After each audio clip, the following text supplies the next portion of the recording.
പ്രവർത്തകയെ ഹാരമണിയിച്ച് മുദ്രാവാക്യം വിളികളോടെ സ്വീകരിക്കുന്ന ഒരു വീഡിയോ സമൂഹമാധ്യമങ്ങളിൽ പ്രചരിക്കുന്നുണ്ട്.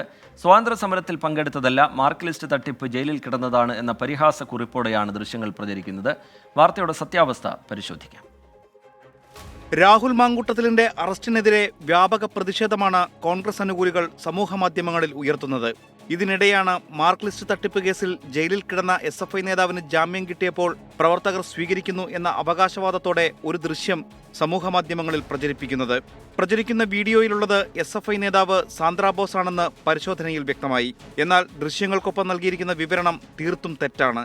ഇക്കഴിഞ്ഞ ഡിസംബർ 23-നായിരുന്നു സാന്ദ്ര ബോസ് ഉൾപ്പെടെയുള്ള SFI പ്രവർത്തകരെ പോലീസ് അറസ്റ്റ് ചെയ്തത്.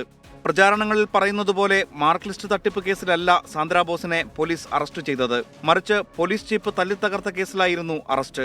ചാലക്കുടി ITIയിലെ തെരഞ്ഞെടുപ്പുമായി ബന്ധപ്പെട്ടുണ്ടായ തർക്കങ്ങളാണ് കേസിനാസ്പദമായ സംഭവം. SFI DYFI പ്രവർത്തകർ തെരഞ്ഞെടുപ്പ് വിജയം ആഘോഷിക്കുന്നതിനിടെ ഉണ്ടായ പ്രശ്നങ്ങൾ പോലീസ് ജീപ്പിന്റെ ചില്ല് തകർക്കുന്നതിൽ കലാശിച്ചു. SFI തൃശൂർ ജില്ലാ കമ്മിറ്റി അംഗവും കോഴിക്കോട് ലോ കോളേജ് വിദ്യാർത്ഥിനിയുമായ സാന്ദ്രയെ കൂടാതെ 7 പേരാണ് കേസിൽ അറസ്റ്റിലായത്.